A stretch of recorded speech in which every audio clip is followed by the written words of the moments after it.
States. It's Mark from the United States.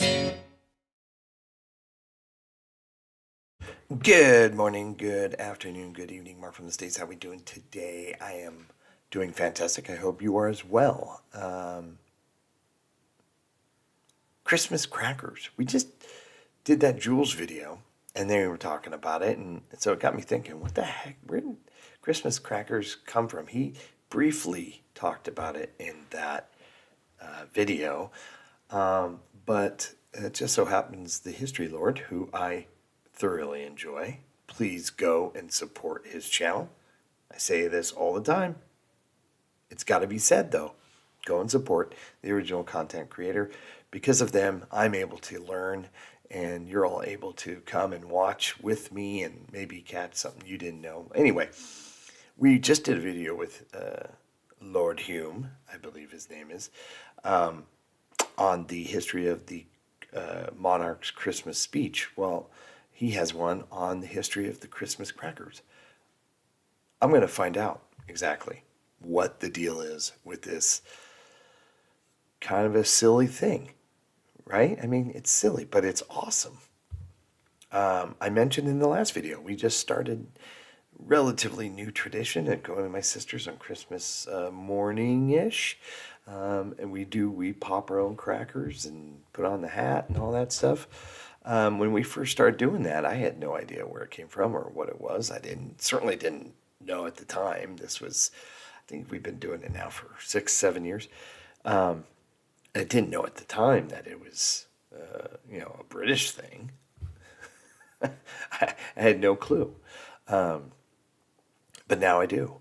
And I'm hoping to learn a little bit more about it. And then come this Christmas, I can, instead of telling the corny jokes that come in them, I can spout out what I've learned today.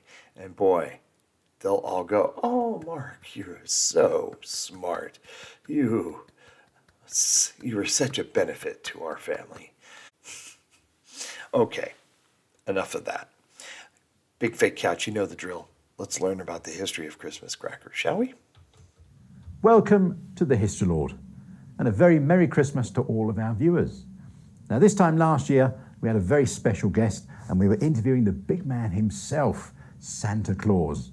But this year, I thought we'd keep it a little bit simpler, and I'll just have a chat to you about Christmas. I say, Lord Hume? Yes? I'm just starting a video, so if you could... I thought perhaps I could give you a day off and I could do the video. All right. Ladies and gentlemen, we appear to have a special guest presenter, Mr. Claus. Yes, that's it. You head off. That's it. Wonderful. Oh. Welcome to the History Claus.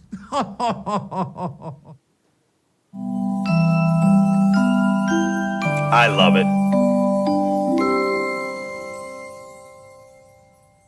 Welcome to London. Oh, hello. I'm only joking. Welcome to the History Lord channel with me, Santa Claus, or Father Christmas, or if you like, Père Noël, or Weihnachtsmann. Well, I enjoyed it so much last year, having a chat with Lord Hume, that I thought I'd pop in today and I'd give you a little piece of history. Would you like that, boys and girls? Oh, marvellous. Well, today I thought I'd tell you all about the history of one of those Christmas essentials. Can you guess what it is? Oh, you must do. You've seen the title card, haven't you? Yes, it's the Christmas cracker.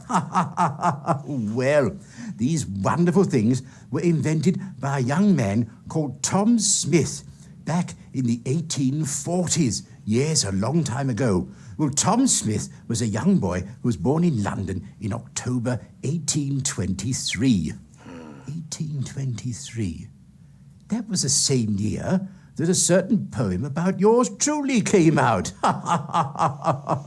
Well, Tom Smith, at the age of 7, 'Twas the night before 1830, Christmas. became an apprentice that what baker I'm talking and about? master confectioner. Yes. His father was also a baker, and that's probably why he chose the tradition to go into the family business. Well, he soon became a master confectioner, and he opened his own shop in 1840s in Clerkenwell, in Goswell Road, Clerkenwell to be exact, just northeast of the City of London. Well, he became renowned for his wedding cakes and his marvellous, marvellous confectionery creations. In fact, he even thought about them when he wasn't working, just to try and improve them. Now, I think it was 1846. He toddled off to Paris for a little visit, and there he came across a little French sweet called a bonbon. It was a little almond wrapped in sugar and then twisted in paper. Well, Tom liked the idea so much that he brought it back to England, and it was a huge success. For the time being. And like all these things, these fads come and go. Tom thought he had something here, and so he used to put a little motto or a love note inside each bonbon, just like a what are they called? Fortune cookie. Yes, the fortune cookie things. Well, he soon changed the little sweetie and started putting trinkets and little fans and bits of jewellery in there.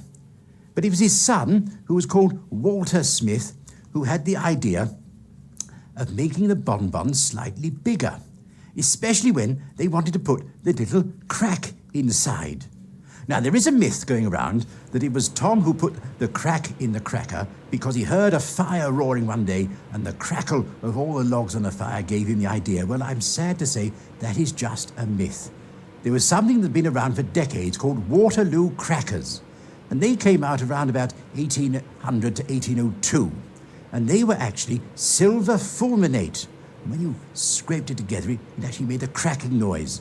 And they were used in jolly japes and entertainments and practical jokes from then on.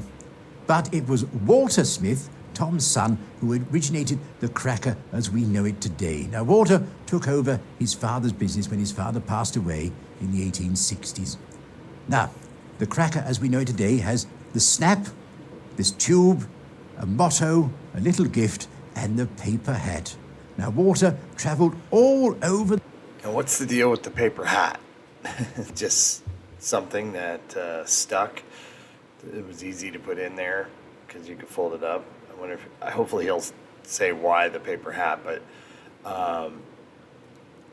pretty. Just hearing the story of how he got to this point. Tom Smith, his father was a baker, so he became a baker. He got really good at his trade. He then saw bonbon, liked the twisting of the wrapper, brought it over, decided to then put toys and stuff. His son Walter then said it should be bigger and make a noise like the Waterloo crackers, which weren't a treat but more of just a gag gift, kind of just a novelty item. And so now it has now grown to what was sweets to now being paper hats, corny jokes, maybe like a well-wish fortune kind of a thing, and some plastic puzzle toy or something that doesn't really work. It's remarkable how you can tell it's been commercialized and it's been, it's become the moneymaker that it is.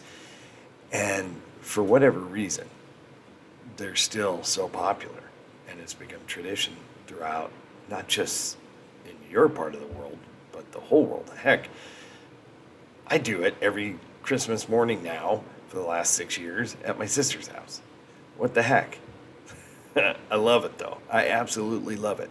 That's what I love about Christmas and its traditions, whether they're heartfelt or corny. They're the greatest.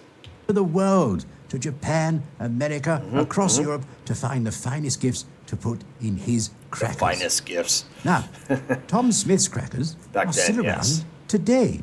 But they're no longer in London. They became so successful that they had premises in Finsbury Square, and they employed nearly 2,000 people. Wow. That's a lot of crackers there, isn't there? Well, now they're in Wales, and their factory was reopened in 2013 by Her Majesty the Queen. As you know, the original company, Tom Smith and Sons, The Queen opened up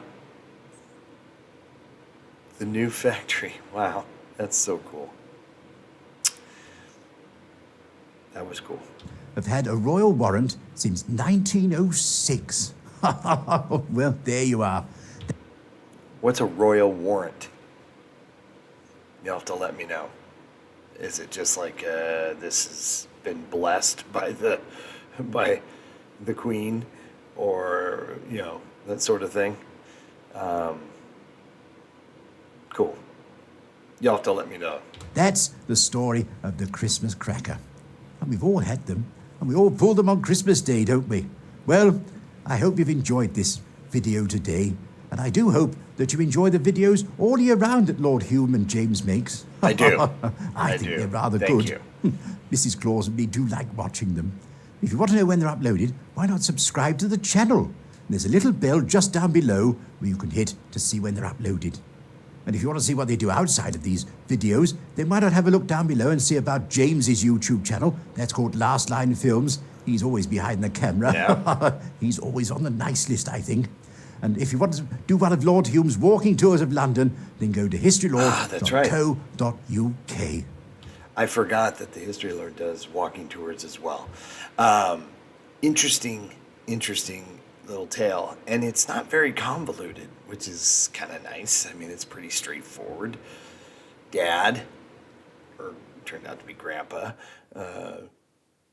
son works for Dad, becomes better than Dad at baking, or whatever the thing is. Then his son comes up with the great idea of, to improve on an idea that his dad had. And now it's this, and it's, they were known for probably their baking skills and all those things that they were able to create. But now they're known and probably only do these. That's what I find informative, and I find it interesting because through history they were known as bakers until this took off, and now I'm sure that's probably all they do, and that's all they need to do. Thing is probably $1 billion business, or £1 billion, I should say. Amazing. That's an incredible story. How many of you knew this story?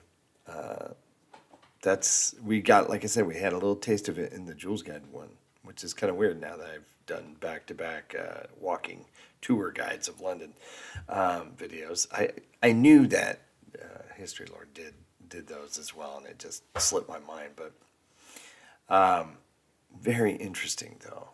It just seemed, at least in his recounting of the story, it just seemed very, very straightforward. Hey, this is what, and it just turned into a wonderful idea. And here I am in Ventura in 2023 going to be popping one of those bad boys open on Christmas Day. It's amazing. Hope everybody's happy, healthy, and safe. How many knew this little story of the Christmas cracker? And does this company still bake? I wonder. Interesting. Smith is the last name. Hope everybody's having a great day, and we will see you later. Merry Christmas. Mark from the States, Mark from the States, it's Mark. Yeah.